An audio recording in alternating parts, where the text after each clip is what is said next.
గిచ్చిక ఏం పెట్టుకుంటే గిదే అంటారేమో.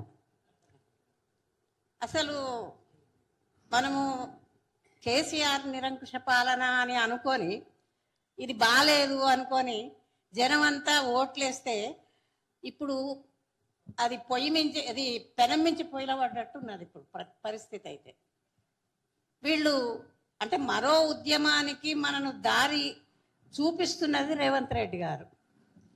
మీరు మళ్ళా లేవండి, నిద్రపోతున్నట్టున్నారు, ఇది మంచిది కాదు అని మనం లేపుతున్నారు. మామూలుగా ఏదో వచ్చిండు పరిపాలన సరిగా చేస్తాడేమో, ఆ నిరంకుశ ధోరణి పోతుందేమో అని అంటే అది మరింత ఎక్కువైతున్నది. ఇక్కడ బాలసుబ్రహ్మణ్యం గారి గురించి మాట్లాడుకునే సందర్భంలో ఇప్పటికి కూడా మిత్రులు చెప్పిండ్రు, కళాకారులకి ప్రాంతీయ భేదం లేదు. అసలు మనం పోరాడిందే నీళ్లు, నిధులు, నియామకాలు, అస్తిత్వ పోరాటం. అస్తిత్వం కూడా అందులో భాగంగా ఉన్నది.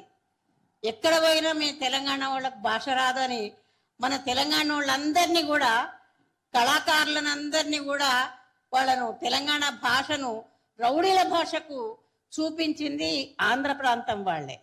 మరి కళాకారులకి భాష వేరే ఉండదు, ప్రాంతం వేరే ఉండదు అన్నోళ్ళు ఆ పని ఎందుకు చేసిండ్రు అని వాళ్ళని వాళ్ళు ప్రశ్నించుకుంటున్నారా అని మేము అడుగుతున్నాం.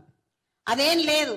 ఒకవైపు వాళ్ళు అన్యాయం చేస్తూనే, ఒకవైపు మన మీద వివక్ష చూపిస్తూనే, మరోవైపు ఈ తెలంగాణ వాదులందరూ కూడా సంకుచితత్వం కలిగిన వాళ్ళని చెప్తుంటారు. అంటే వాళ్ళు సంపాదించుకోవడానికి మనను ఇన్ఫీరియారిటీలో పడేయడం అన్నమాట. వీళ్ళకంత సంకుచితత్వం ఉన్నది, ప్రాంతీయ భేదాలనే. వాళ్ళు మెల్లగా లోపట మన చాప కింద నీళ్లు తీసుకొచ్చినట్టు మననంతా దోచుకుంటున్నటువంటిది. ఇప్పటికీ తెలంగాణ వచ్చిన తర్వాత కూడా మన తెలంగాణ వాళ్లకు పెద్దగా ఒరిగిందేం లేదు అనేది నేను గట్టిగా చెప్తున్నా. అది ఇప్పుడు కూడా లాభపడుతున్నది కూడా ఆంధ్ర వాళ్ళే ఉపయోగపడుతున్నారు. వాళ్ళకే అధికారులు తెలుస్తారు, వాళ్ళకే ఎట్లా పనులు మెల్లగా చేసుకోవాలనో తెలుసు. అదంతా సాగుతూ పోగా మొదలు గద్దరు పేరిట కొన్ని అవార్డులు ప్రకటించారు. ఓ మనం జబ్బలు గుద్దుకున్నాం, ఓ గద్దర్ పేరిట, మన గద్దర్ పేరిట అనుకున్నాం. కానీ ఆ పురస్కారాల సభలో ఆ వేదిక మీద గద్దర్ ఫోటో కూడా లేదు, గద్దర్ ఫోటో లేదు. పైగా ఇచ్చిన అవార్డులన్నీ కూడా ఆంధ్రోళ్ళకి ఇచ్చిండ్రు. పాటలు పాడిన వాళ్ళు ఆంధ్రోళ్లే, యాంకర్లు ఆంధ్రోళ్లే.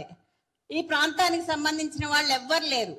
క్రమక్రమంగా మనను పరీక్షిస్తున్నట్టున్నది, వీళ్ళు వేస్తారా లేవరా అని చెప్పి. ఇది ఎట్టి పరిస్థితుల్లో మనకు కావాల్సింది బాలసుబ్రహ్మణ్యం ఒక పాటగాడే కాదు, మిత్రులు చెప్పినట్టు పెయిడ్ పాటగాడిని మనం పెట్టుకోవాల్సిన అవసరం లేదు. మన దగ్గర ఉన్నటువంటి పాటలు పాడే వాళ్ళు చాలా మంది ఉన్నారు. అయినా పాటలే పాడే వాళ్ళు ఎందుకు, మంచి రచయితలు ఉన్నారు. ఆ రచయితల్లో దాశరథిని పెట్టుకోవచ్చు.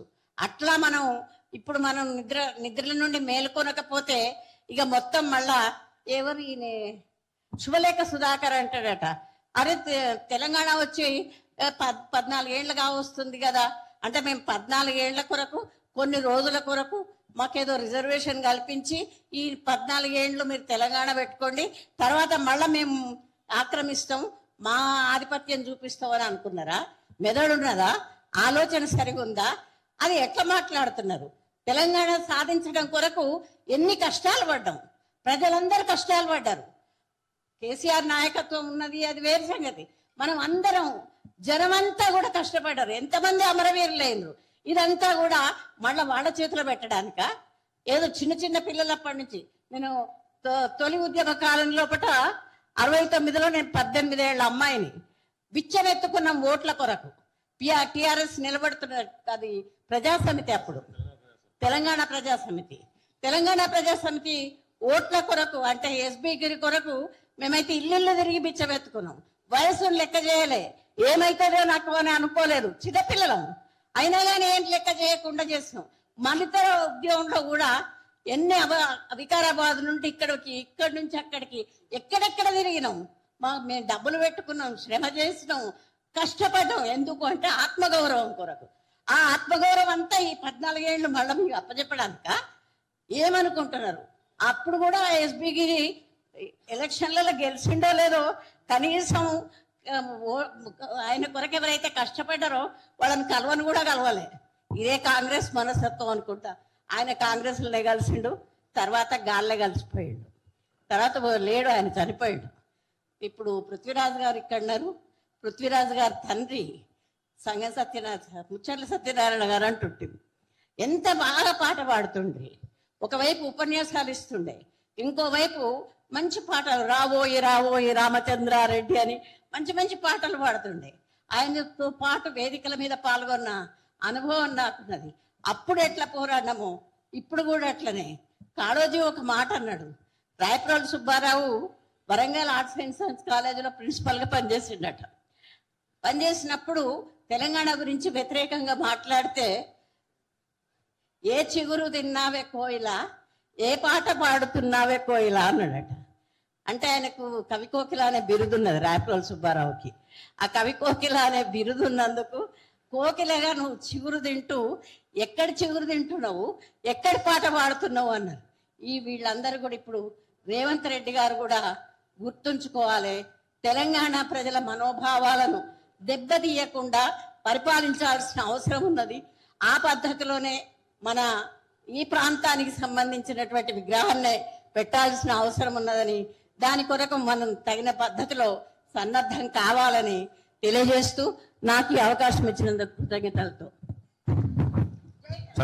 థ్యాంక్ యూ అమ్మా. రాత్రి వాళ్ళ కొట్టుకున్నాక ఇక్కడ కేబీఆర్ పార్క్ దగ్గర కలిసిండి. నేను అమ్మని కంపల్సరీ పంపి, రాహుల్ కలిసింది నాకు రాత్రి. రాహుల్తో చెప్పిన నేను చెప్పి పంపించింది. Thank you. ఇప్పుడు అదే రంగం నుంచి వచ్చినటువంటి మా ప్రేమరాజ్ అన్న